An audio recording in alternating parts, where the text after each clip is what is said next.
یہ sub types کی ہم بات کرتے ہیں مزید، یہ بالکل صحیح حدیث ہے۔ ایک حدیث کے مطابق رسول اللہ صلی اللہ علیہ وسلم نے ایک قسم کے جنوں کا ذکر کیا جو حمل گرا دیتے ہیں، آنکھوں کی بینائی کو ختم کر دیتے ہیں۔ یہ اس حد تک خطرناک بھی ہو سکتے ہیں جنات کہ یہ مس کیریج بھی کر دیتے ہیں، عورت کا حمل بھی گرا دیتے ہیں، اور کالے جادو کرنے والے جو جادوگر ہوتے ہیں وہ انہی کا استعمال کرتے ہیں، اور یہ آنکھوں کی بینائی بھی جو ہے وہ لے لیتے ہیں، اور یہاں تک کہ گردے بھی فیل ہو جاتے ہیں جن پہ کالا جادو ہوا۔ تو ظاہر ہے دیکھیں نبی صلی اللہ علیہ وسلم نے فرمایا کہ جن جو ہے شیطان وہ انسان کی رگوں میں خون کی طرح دوڑتا ہے، تو جب یہ خون کی طرح رگوں میں دوڑیں گے تو دوائی خون میں ہی جاتی ہے نا، پھر یہ دوائی بھی نکال لیتے ہیں، پھر دوائی کا بھی اثر نہیں ہوتا، پھر کوئی ریزن نہیں ہوتی میڈیکلی، اور پھر بھی انسان بیمار ہی رہتا ہے۔ تو یہ ایک بہت بڑا سائن ہے کالے جادو کا۔ یہ عام طور پر دھاری دار سانپ کی شکل میں ظاہر ہوتے ہیں، ان کے اسی نقصان کی وجہ سے رسول اللہ صلی اللہ علیہ وسلم نے نصیحت کی کہ جو بھی سانپ اس سے ملتا جلتا ہو اسے مار ڈالیں۔ دھاری دار سانپ جو ہے اگر آپ کو نظر آئے آپ اس سے 3 بار پوچھیں کہ جن ہو تو چلے جاؤ، جن ہو تو چلے جاؤ، اگر نہ جائے تو مار دیں، چلا جائے تو وہ جن ہے، لیکن اس سے پہلے پوچھ لیں کیونکہ ادروائز پھر دشمنی مول لے لیتے ہیں۔ اس کے بعد کیا بتایا گیا ہمیں؟ کیا انسان جنوں کو دیکھ سکتا ہے؟ اللہ تعالیٰ قرآن مجید میں فرماتے ہیں کہ وہ اور اس کا قبیلہ تمہیں ایسی جگہ سے دیکھتے ہیں جہاں سے تم انہیں نہیں دیکھ سکتے۔ یہ ہمارا عقیدہ ہے کہ جنات کو ان کی اصل شکل میں ہم نہیں دیکھ سکتے کیونکہ اللہ تعالیٰ نے انہیں آگ سے بنایا۔ ہاں ان کی دیگر جو شکلیں ہیں جیسے سانپ ہے، کتا ہے، خوفناک سی شکل ہے، یا کسی انسان کی شکل میں وہ آ گئے، لمبے سے قد میں آ گئے، پچھل پیری چھلاوا عجیب و غریب شکل میں آ گئے، وہ ایک الگ بات ہے، لیکن ان کی اصل شکل میں ہم انہیں نہیں دیکھ سکتے۔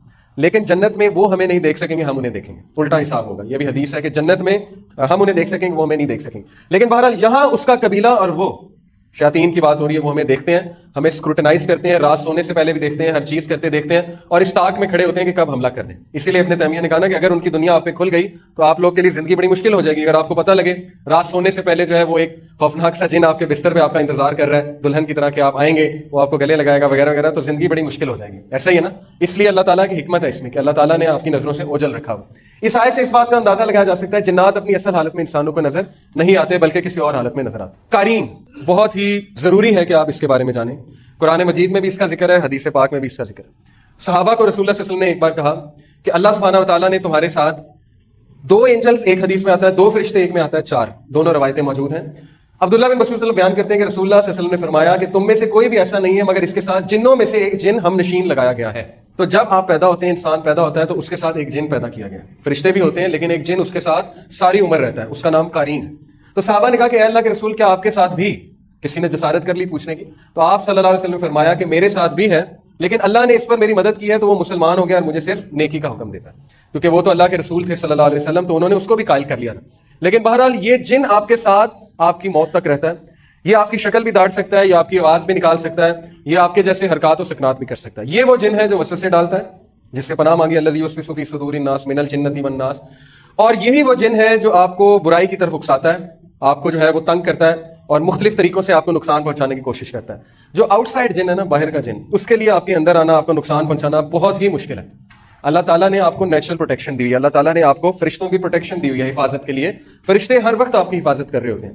تو جو باہر کا جن ہے اس کے لیے اندر آنا آلموسٹ امپاسبل ہوتا ہے۔ ابن تیمیہ اس کے بارے میں لکھتے ہیں، انہوں نے جو کتاب لکھی تھی جنات کے بارے میں، اس میں وہ کہتے ہیں کہ 2 حالت میں باہر کا جن اندر آنا اس کے لیے بڑا آسان ہو جاتا ہے کیونکہ اس کے لیے دروازے کھل جاتے ہیں 2 حالت میں۔ ایک جب انسان خوشی میں آپے سے باہر ہو جائے، پاگل ہو جائے، دیوانہ ہو جائے اور پاگلوں کی طرح حرکتیں کرنے لگے، جیسے گورے کرتے ہیں نا، شراب پی کے آپے سے باہر ہو جاتے ہیں، پاگل ہو جاتے ہیں جشن میں، تب اس کے لیے دروازہ کھل جاتا ہے۔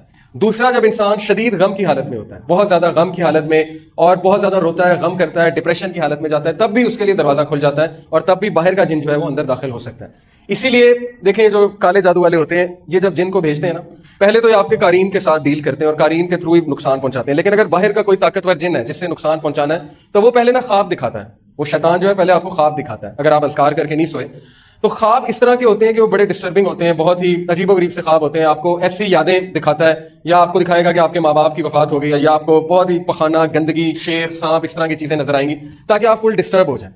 پھر جب وہ آپ خواب کسی کو بتاتے ہیں نا، گندا خواب، تو اس کو انرجی ملتی ہے، اس کو پاور ملتی ہے، اس کو طاقت ملتی ہے اس جن کو، کیونکہ وہ خوش ہوتا ہے کہ دیکھو میں نے اس کو نقصان پہنچایا، اب یہ دوسروں کو بتا رہا ہے، تو وہ تو پھولا نہیں سماتا۔ ایک صحابی کو ٹھوکر لگی تو انہوں نے کہا کہ شیطان نے لگوا دی، تو نبی صلی اللہ علیہ وسلم نے کہا کہ نہیں، تم کہو بسم اللہ، کیونکہ تم یہ کہو گے تو وہ پھولا نہیں سمائے گا، بسم اللہ کہو گے تو وہ سکڑ کے مکھی کی طرح ہو جائے گا۔ اس لیے اس کو کریڈٹ نہیں دینا چاہیے، برے خواب کو نہیں بتانا چاہیے۔ ہاں اگر ضرورت ہے تو کسی نیک آدمی کو، کسی راکی کو، ایسے ایکسپرٹ کو بتائیں، لیکن ہر ایک کو بتاتے نہ پھر اس کو زائل کر دیں، اعوذ باللہ پڑھ کے 3 بار یہاں پہ اسپٹ کر کے تھوک کر اس کو زائل کر دیں۔ تو یہ باہر کا جن اس کے لیے اندر داخل ہونا بہت مشکل ہے، میں مزید آپ کو بتاؤں گا، لیکن ابھی حدیث کی طرف واپس آتے ہیں۔ بیسیکلی یہ جن آپ کے ساتھ ہے اور یہ قرین ہے، ایول کمپینین یعنی کہ برا ساتھی، اور یہ آپ کے ساتھ موت تک رہتا ہے۔ اب اس کی عمر بہت لمبی ہوتی ہے، جب آپ وفات پا جاتے ہیں تو ضروری نہیں کہ یہ بھی وفات پا جائے۔ اور میں نے ایک راکی ہیں بہت بڑے، ان کو یہ کہتے سنا ہے کہ یہ والا جن جو ہے جب مردے کو جلاتے ہیں تو یہ طاقتور ہوتا ہے، کیونکہ آگ کا بنا نا، جنات آگ کے بنے. اب ہندو جو ہے وہ ظاہر ہے مردوں کو جلاتے ہیں تو ان کا کرین طاقتور ہوتا ہے. اور مزید لکھا گیا اس کے بارے میں کہ اگر پھانسی دیں تو یہ بھی مر جاتا ہے. اب پتہ نہیں، واللہ عالم حدیث نہیں ہے، لیکن اس طرح کی باتیں میں نے پڑھی ہیں کہ اگر کسی کو پھانسی دیں تو یہ جن بھی مر جاتا ہے اس کے ساتھ، یا گردن اڑا دیں کسی کی تو یہ جن بھی اس کے ساتھ مر جاتا ہے.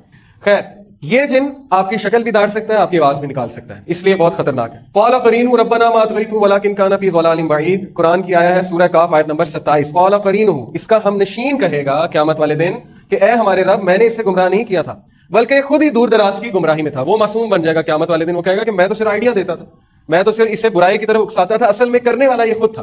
اور اصل بات یہی ہے، اس کا بس نہیں ہے، اس کا بس صرف اتنا ہے کہ وہ آپ کو ایک وسوسہ پھینکے گا، آپ کو ایک آئیڈیا دے گا. اب آپ کی ذمہ داری ہے کہ آپ اس کو طاقتور کرتے ہیں کہ کمزور کرتے ہیں، کیونکہ ہماری لڑائی اس کے ساتھ ہے. ابن مسعود رضی اللہ عنہ کے بارے میں آتا ہے صحیح روایت میں کہ ایک بار ان کا کرین ان کے سامنے آ گیا اور بالکل ویسی شکل تھی، تو وہ بڑا حیران ہوئے. انہوں نے کہا کہ تم کون ہو؟ تو اس نے کہا کہ میں آپ کا ہم نشین ہوں. لیکن وہ بڑا کمزور تھا اور بالکل ہی مرنے والا تھا. تو ابن مسعود نے پوچھا کہ تم اتنے کمزور کیوں ہیں؟ تو اس نے کہا کہ آپ کے اعمال نے مجھے کمزور کر دیا. تو یہ ہمارے اعمال ہیں. اب کن عمل سے، کن اعمال سے یہ جو ہے اس کو خوراک ملتی ہے، اس کو پاور ملتی ہے؟ دیکھیں، اب یہ چیز بھی ہمیں سمجھ لینی چاہیے کہ رسول اللہ صلی اللہ علیہ وسلم نے فرمایا کہ بائیں ہاتھ سے نہیں کھانا چاہیے. ایسے ہی، کیونکہ بائیں ہاتھ سے کون کھاتا ہے؟